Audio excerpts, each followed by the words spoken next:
Bueno, antes de hablar de Trilce, es importante mencionar que entre 1918 y 1920 él ya está viviendo en Lima, trabajando en un colegio, y porque quiere estudiar en la Universidad de San Marcos acá.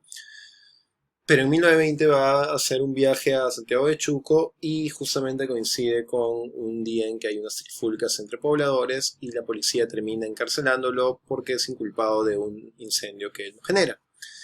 Y está en la cárcel desde noviembre de 1920 hasta febrero de 1921. En 1922 es cuando surge Trilce, y sería difícil negar que esta experiencia, más las muertes de sus familiares que ya hemos mencionado, no marcaron lo que fue la ruptura con el modernismo que se ve en gran parte de los poemas de Trilce. Este es un poemario vanguardista que surge en Latinoamérica, no o muy difícilmente por la conexión que hubiera entre Vallejo y lo que se estaba haciendo como innovaciones en Europa, como sí pasó con Girondo. Él viajaba y conoció a esas personas y luego su estética también fue por ahí porque conocía la producción de esas personas. En el caso de Vallejo surge más bien por una experiencia traumática, al parecer. Bueno, creo que es evidente, que además conduce este tipo de temas que él reflexiona, que son el dolor existencial, la vida, la muerte, um, conducen finalmente a que el lenguaje mismo se rompa, ¿no? Y genere entonces palabras nuevas que pueden expresar los sentimientos nuevos que está sintiendo. Una sintaxis que no es la sintaxis comunicativa, sino una que es medio compleja, porque finalmente los sentimientos que siente también son complejos, ¿no? O sea, el dolor es complicado. El lenguaje tiene que reflejar eso también. Además hay que utilizar diferentes tipos de expresividad, ¿no? Entonces vamos a utilizar diferentes tipos de grafía, vamos a hacer juegos con diferentes tipos de sonidos. Y claro, también hay una irrupción constante de una voz coloquial, es decir, también vamos a trabajar con la vinculación del lenguaje poético con un lenguaje de la calle o del día a día, de lo cotidiano, ¿no? Y vamos a ver también entonces que el lenguaje ya no va a estar simplemente siguiendo las imágenes tradicionales que seguía el modernismo, como las de la tradición griega o la de algunas representaciones propias de la poesía modernista, sino más bien va a tomar nuevas palabras para expresar nuevas realidades también, ¿no? Entonces eso también se parece mucho a lo que pasa con la exploración de la urbe en el caso de, de Girondo, y 20 poemas para ser leídos en un tren. Bueno, eso es más o menos un resumen de lo que hay en el lenguaje de Trilce, y claro, ustedes pueden ver eso en el poema número 1 que les he puesto aquí. Ya les he dicho que más bien el lenguaje o la exploración del lenguaje se parece más a lo que va a tener en la más médula Girondo, y ustedes pueden hacer la lectura comparada entre esos textos, si quieren. Pero claro, no es lo que nos atañe aquí. Así que paso al periodo más bien, o el trasfondo del tiempo en el cual se gesta, digamos, la producción de la mayoría de poemas humanos, o todos los poemas de poemas humanos. En 1923, cuando ya sale de la cárcel, y sin embargo todavía sigue siendo perseguido por problemas judiciales por ese asunto de la trifulca, Vallejo termina viajando a Europa y nunca va a volver. Reside principalmente en Francia, pero también algunos años en España. En París va a trabajar siempre en revistas y periódicos peruanos y franceses, va a enviar notas desde allá, y se va a vincular en este momento de su vida con las vanguardias de Francia de su tiempo, ¿no? Francia además es como la meca de las vanguardias europeas. Entonces vamos a ver que en este momento sí va a tener una experiencia en la cual va a desarrollar digamos, su lenguaje vanguardista, sobre todo en su relación con Juan Larrea, un poeta vanguardista español, con quien funda una revista de poesía, ¿no? Favorables París Poesía, que es de 1928. Y a partir de eso se va a empezar más bien a volcar hacia el marxismo, que es uno de los discursos más importantes de la política y la sociedad de esta primera mitad del siglo XX, ¿no? En 1917 es la Revolución Rusa, la instauración del primer régimen comunista que va a ser además el más grande en el siglo XX, en la URSS. Y claro, después del surgimiento de la URSS, también va a haber toda una política cultural que va a crear una literatura revolucionaria o comprometida con la causa comunista. Y en el mundo se va a difundir la idea política, pero también esta idea de crear una literatura marxista o una literatura comprometida con el cambio social. Y entonces, cuando Vallejo entra en contacto con el marxismo, también va a girar su producción poética hacia ese, digamos, esa idea del compromiso, ¿no? Sin caer nunca en lo panfletario. Eso es interesante porque él en sus ensayos dice que puede haber un arte panfletario, pero es diferente la poesía revolucionaria. Hace una diferencia entre esas dos cosas, ¿no? La poesía revolucionaria tiene que ver con la experiencia que hace que la revolución sea como la consecuencia lógica de lo que se está sufriendo por el mero hecho de ser humano del capitalismo, ¿no? Eso es algo que quiero que vayamos pensándolo también.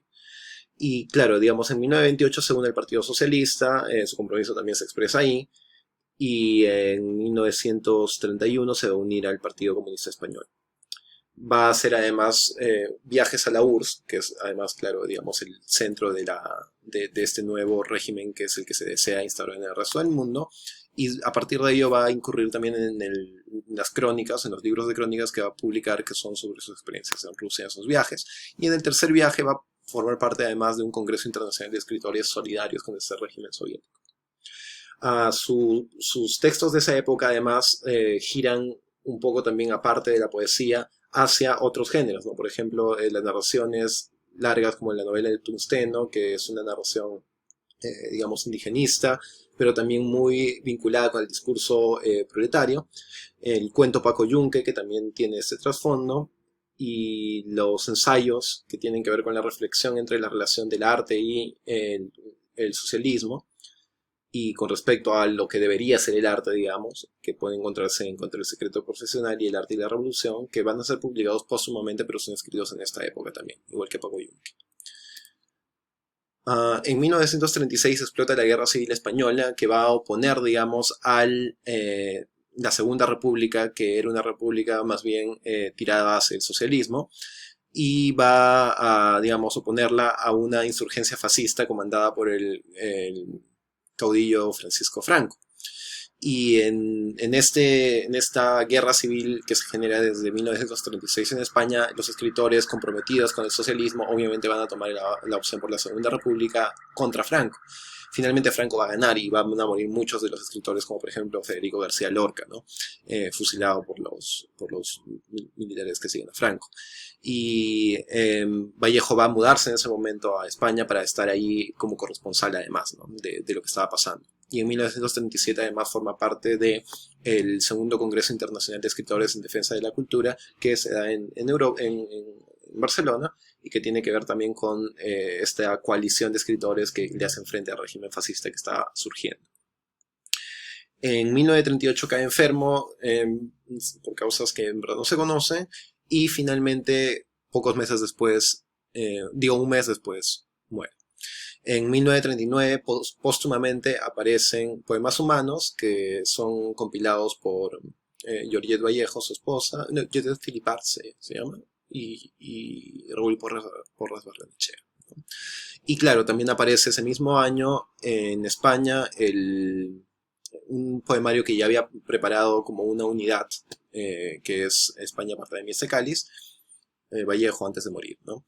Y que tiene que ver con las reflexiones del arte comprometido con la Guerra Civil Española específicamente, ¿no? Poemas Humanos más bien reúne todos los poemas que se escribieron después de Trilce y que no están incluidos en España parte de mí este cáliz. En Poemas Humanos vamos a ver que se encuentran poemas en prosa, poemas en verso. Esto también sirve para poder hacer el link y la comparación con los poemas en prosa de Espantapájaros de Girondo. Y vemos que aquí también el tema sobre el cual se va a reflexionar tiene que ver con la vida, la muerte, la sociedad, el arte, que son, ya saben, los ejes que vamos a analizar. ¿no?